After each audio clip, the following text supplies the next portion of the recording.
जय राम जी की जय। राम श्री राम जय जय राम।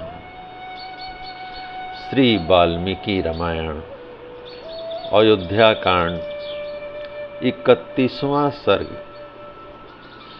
श्री राम और लक्ष्मण का संवाद। श्री राम की आज्ञा से लक्ष्मण का सुहृदों से पूछकर और दिव्य आयुध लाकर वन गमन के लिए तैयार होना। श्री राम का उनसे ब्राह्मणों को धन बांटने का विचार व्यक्त करना। जय राम जी की।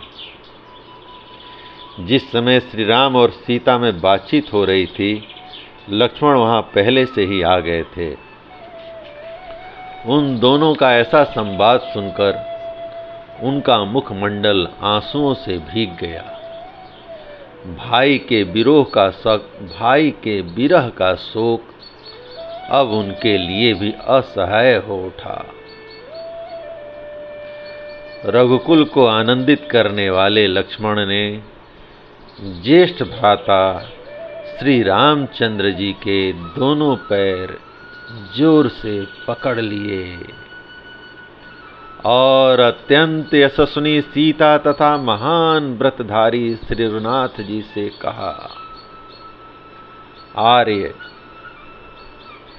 यदि आपने सहस्त्रों वन्य पशुओं तथा हाथियों से भरे हुए वन में जाने का निश्चय कर ही लिया है, तो मैं भी आपका अनुसरण करूंगा। धनुष हाथ में लेकर आगे आगे चलूंगा।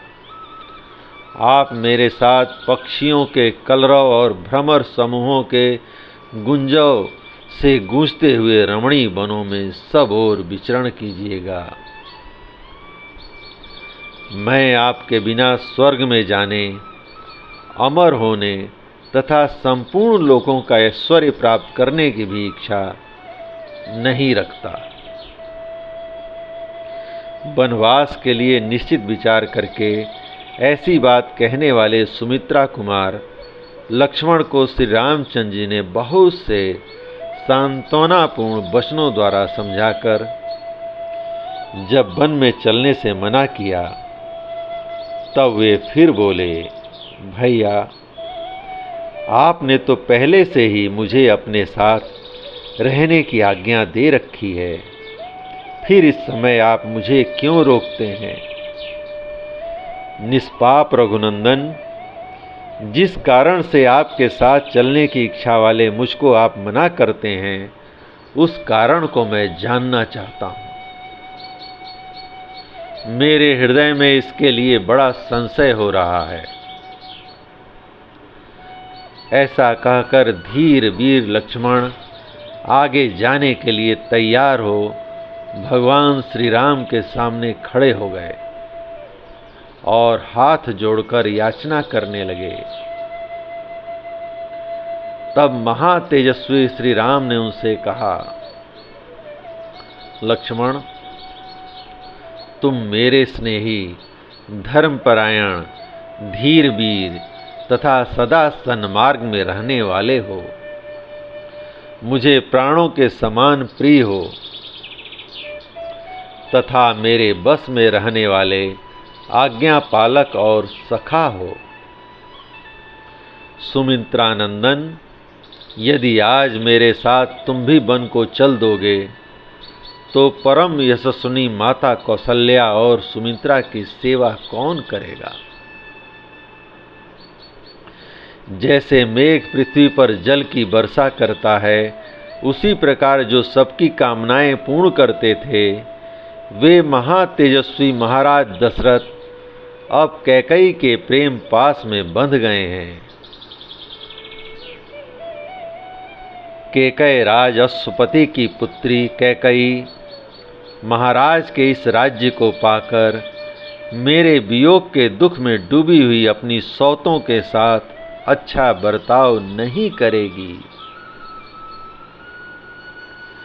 भरत भी राज्य पाकर कैकई के अधीन रहने के कारण दुखिया कौशल्या और सुमित्रा का भरण पोषण नहीं करेंगे। अतः सुमित्रा कुमार, तुम यहीं रहकर अपने प्रयत्न से अथवा राजा की कृपा प्राप्त करके माता कौशल्या का पालन करो। मेरे बताए हुए इस प्रयोजन को ही सिद्ध करो। ऐसा करने से मेरे प्रति जो तुम्हारी भक्ति है वह भी भली भांत प्रकट हो जाएगी तथा धर्मज्ञ गुरुजनों की पूजा करने से जो अनुपम एवं महान धर्म होता है वह भी तुम्हें प्राप्त हो जाएगा। रघुकुल को आनंदित करने वाले सुमित्रा कुमार, तुम मेरे लिए ऐसा ही करो, क्योंकि हम लोगों से बिछड़ी हुई हमारी माँ को कभी सुख नहीं होगा। वह सदा हमारी ही चिंता में डूबी रहेगी। श्री राम के ऐसा कहने पर बातचीत के मर्म को समझने वाले लक्ष्मण ने उस समय बात का तात्पर्य समझने वाले श्री राम को मधुर वाणी में उत्तर दिया। वीर, आपके ही तेज से भरत माता कौशल्या और सुमित्रा दोनों का पवित्र भाव से पूजन करेंगे, इसमें संशय नहीं है। वीरवर, इस उत्तम राज्य को पाकर यदि भरत बुरे रास्ते पर चलेंगे और दूषित हृदय एवं विशेषतः घमंड के कारण माताओं की रक्षा नहीं करेंगे, तो मैं उन दुर्बुद्धि और क्रूर भरत का तथा उनके पक्ष का समर्थन करने वाले उन सब लोगों का वध कर डालूंगा, इसमें संशय नहीं है। यदि सारी त्रिलोकी उनका पक्ष करने लगे तो उसे भी अपने प्राणों से हाथ धोना पड़ेगा, परंतु बड़ी माता और कौशल्या तो स्वयं ही मेरे जैसे सहस्त्रों मनुष्यों का भी भरण कर सकती हैं, क्योंकि उन्हें अपने आश्रितों का पालन करने के लिए 1,000 गांव मिले हुए हैं। इसलिए वे मनुष्यवनी कौशल्या स्वयं ही अपना, मेरी माता का तथा मेरे जैसे और भी बहुत से मनुष्यों का भरण पोषण करने में समर्थ हैं।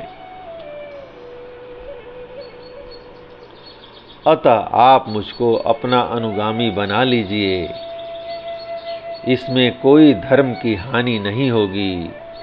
मैं कृतार्थ हो जाऊंगा तथा आपका भी प्रयोजन मेरे द्वारा सिद्ध हुआ करेगा।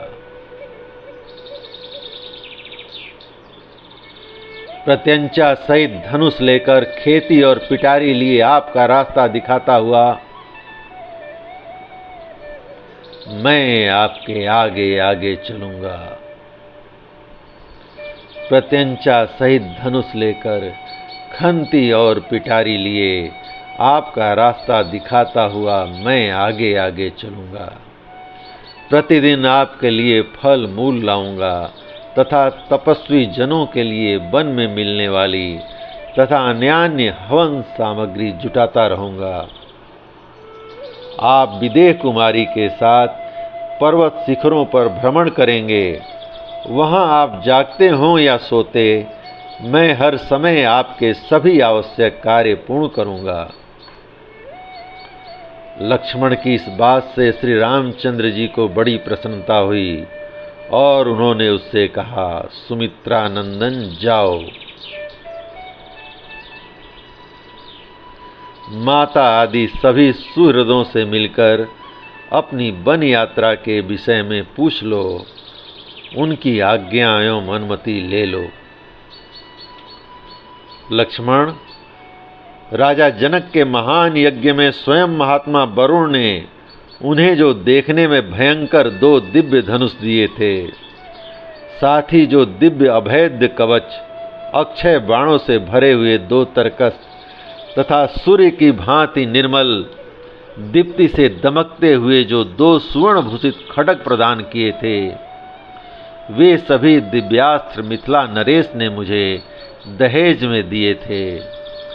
उन सबको आचार्य देव के घर में सत्कार पूर्वक रखा गया है। तुम उन सारे आयुधों को लेकर शीघ्र लौट आओ। आज्ञा पाकर लक्ष्मण जी गए और सुरहजनों की अनुमति लेकर वनवास के लिए निश्चित रूप से तैयार हो इक्ष्वाकु कुल के गुरु वशिष्ठ जी के यहाँ गए। वहां से उन्होंने उन उत्तम आयुधों को लिया। क्षत्रिय शिरोमणि सुमित्रा कुमार लक्ष्मण ने सत्कार पूर्वक रखे हुए उन माल्य विभूषित समस्त दिव्य आयुधों को लाकर श्री राम को दिखाया। तब मनस्वी श्री राम ने वहां आए हुए लक्ष्मण से प्रसन्न होकर कहा, सौम्य लक्ष्मण, तुम ठीक समय पर आ गए। इसी समय तुम्हारा आना मुझे अभिष्ट था। शत्रुओं को संताप देने वाले वीर, मेरा जो यह धन है, इसे मैं तुम्हारे साथ रहकर तपस्वी ब्राह्मणों को बांटना चाहता हूँ। गुरुजनों के प्रति सुदृढ़ भक्ति भाव से युक्त जो श्रेष्ठ ब्राह्मण यहाँ मेरे साथ रहते हैं, उनको तथा समस्त आश्रित जनों को भी मुझे अपना यह धन बांटना है। वशिष्ठ जी के पुत्र जो ब्राह्मणों में श्रेष्ठ आर्य सुयज्ञ हैं, उन्हें तुम शीघ्र यहाँ बुला लाओ। मैं इन सब का तथा और जो ब्राह्मण शेष रह गए हों, उनका भी सत्कार करके वन को जाऊंगा। जय राम जी की। इस प्रकार श्री वाल्मीकि निर्मित आर्ष रामायण आदि काव्य के अयोध्या कांड का 31वां सर्ग प्रभु श्री राम की कृपा से पूर्ण हुआ। जय श्री राम, जय श्री राम, जय श्री राम।